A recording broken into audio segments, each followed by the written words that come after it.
Hi guys, and welcome back to the channel. My name is Mariam Rody and I'm joined here with Mystique from our real estate team, and today we're going to be debunking development myths. Now, I get a lot of questions from people that want to sign up to our development portal, and these are the most common questions and the most common myths that are circulating. So, in terms of finance, would you say that bridging finance is very expensive? That's actually a great question. I've been asked it a bunch of times. Is bridging finance expensive? Is it scary? Should you stay away if you can stay away? The answer is bridging finance can be bad if not done properly. If done properly, it could be an incredible thing. One of the reasons why we opt to use bridging finance for our development is because A, we are taking a property that is below market value, and then we are increasing its value exponentially within a short period of time through heavy development works. You cannot do that on an average mortgage because you'll be in violation of the terms. Essentially, just to break it down, when we're taking this property, let's say it's worth 300,000, we're smashing the walls down. Within 3 months, it's now worth about 200K, so it's completely depreciated in value.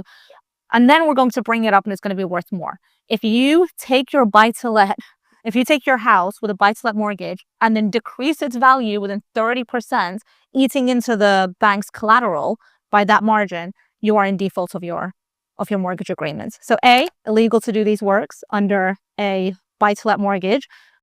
B, it allows us to then carry out the works that we want to carry out. You have to do this under a bridge loan.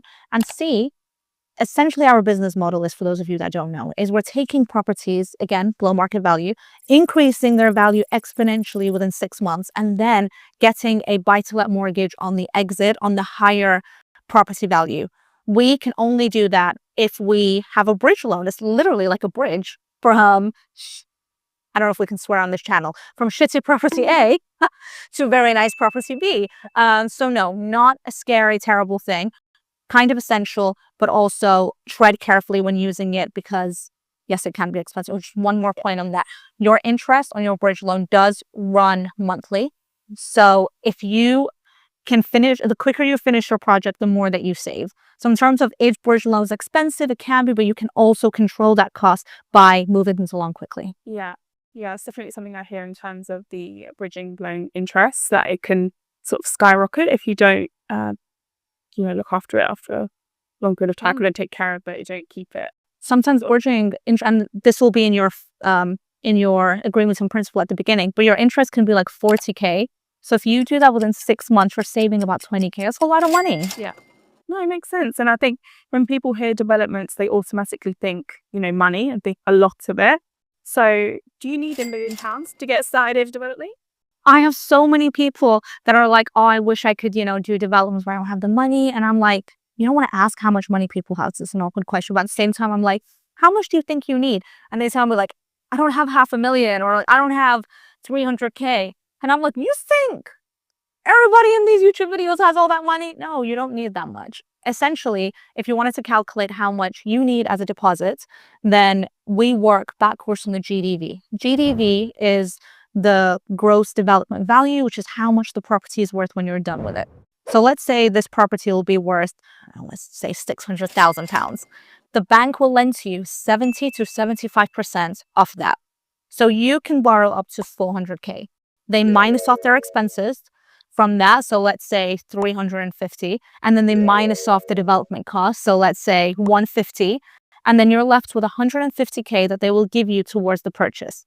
And then you kind of look at the purchase price. You're like, okay, if its purchase is 450 minus 150 loan amount, that's how much money I need.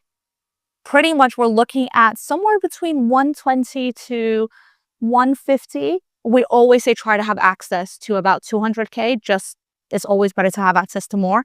But in terms of cash you're going to need to utilize, you're looking at about 150 to 150K. But if you're going to jump on a call with me, I will say 180 to 200. This is just for your own knowledge. But yeah. Okay, amazing. And I think for someone who's very new to property, developments does sound like it has a lot of technical knowledge.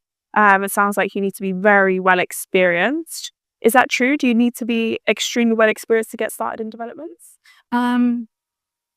Like everything, it's better to have more experience. Yes. However, you can leverage off of other people's experiences, which is what we're able to do for our clients. A lot of the people that come to us don't have any experience in property, but they are able to borrow on a bridge, run through the whole business model because they've leveraged off of ourselves. So I think if you have the funds, you're worried about the gap of knowledge being the reason why you can't make the leap, then that can be very easily filled. And I would always recommend, if you want to get into property, rather than maybe paying for education, pay for somebody to run the project for you, and that way you'll learn simultaneously. But yeah, so yes and no, essentially. And then just lastly, when it comes to HMOs, do you think that ship has sailed? It's becoming harder than it was previously. So when I speak to the likes of Malkit and Sanjay, and they started 20 odd years ago, the numbers that they were working with are like unheard of now. They buy stuff for 200K, for 150, and those same properties are going for about 400K. So in terms of capital required, yes, you do need more now. Yes, you could also argue inflation means that 200K yesterday was probably the equivalent of much more than that today. Anyways, there's a lot of, you can swing both ways in the argument when it comes to that. The ship has not sailed per se. It just requires more creativity and expertise now. So you're having more article 4 coming into more areas. You have to be mindful of that.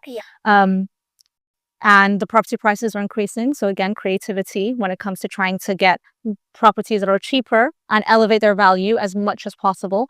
But in terms of the rental demand, I would argue that it is more present now than it was before. Before, your rental demographic for HMOs was, how do I say this for YouTube? It wasn't great. It wasn't great. It was like people that maybe came out of prison. It was a lot of divorced men, to be honest. I'm not gonna lie. They kind of left home and they needed to rent out a room. And so your rents were lower, your properties were a bit terrible, your GDV was lower. But now we're renting out to professionals because they can't afford to rent out in flats. So I'd actually say that the ship has not sailed. You just need to be more creative now. Thanks. What's the insightful? Thank you.